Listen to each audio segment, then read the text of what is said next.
امام جلال الدین رومی نے لکھا ہے کہ ایک آدمی سفر پر نکلا، جنگل میں چلتا رہا۔ جنگل میں بہت دور چلنے کے بعد اسے تھکان ہوئی اور تھکان کی وجہ سے نیند غالب ہو گئی۔ اس نے سوچا کہ کہیں آرام کر لو، لیکن آرام کرنے اس لیے ہمت نہیں ہوئی کہ جنگل کا راستہ ہے اور جنگل کے راستے میں کیسے آرام کروں۔ سوچتا رہا کہ کوئی چیز مجھے ایسے مل جائے جس کی وجہ سے مجھے کچھ سہارا مل جائے تو میں آرام کر لوں۔ بہت آگے جانے کے بعد دیکھا کہ ایک جانور سویا ہوا ہے۔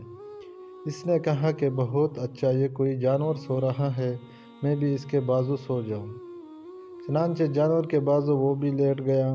نیند کا اتنا غلبہ تھا، تھکان ایسی تھی کہ بس پڑتی ہی نیند لگ گئی۔ کچھ دیر بعد اسی راستے سے ایک دو آدمی آ رہے تھے۔ پیچھے سے آتے آتے جب وہاں پہنچے تو ایک عجیب منظر انہوں نے دیکھا کہ ایک انسان سویا ہوا ہے اور اس کے بازو جو جانور سویا ہوا ہے وہ حقیقت میں شیر ہے۔ یہ لوگ بہت پریشان ہوئے کہ کہیں یہ شیر جاگے اور اس بیچارے کو کھا جائے۔ انہوں نے آہستہ سے سونے والے کو آواز اور جگایا۔ جب وہ جاگا تو ان لوگوں نے اس سے کہا کہ کہاں سوئے ہو؟ وہ تمہارے بازو شیر ہے، شیر۔ بس جناب اتنا سنتے ہی وہ گھبرایا، پریشان ہوا اور ڈر کے مارے اس کی جان نکل گئی اور مر گیا۔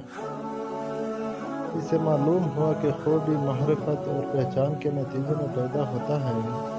اگر معرفت اور پہچان نہ ہو تو خوف بھی نہیں آ سکتا۔ جب پہچان ہوگی تو خوف آ جائے گا۔ دیکھیں، جب تک اس شیر کی معرفت اور پہچان نہیں تھی تو اس پر شیر کا خوف بھی پیدا نہیں ہوا۔ جیسے ہی شیر کی معرفت حاصل ہوئی تو اس کا خوف بھی پیدا ہوا اور وہ مر گیا۔ اسی طرح جب اللہ کی پہچان انسان کو ہو جاتی ہے کہ اللہ کتنا بڑا زبردست ہے، کتنی بڑی طاقت والا ہے اور کیا سے کیا کر سکتا ہے، جب یہ پہچان اللہ کی انسان کو ہوگی تو ایسا نہیں ہو سکتا کہ اس کے دل کے اندر کوئی ہلچل نہ مچے اور اس کی وجہ سے اس کے دل میں اللہ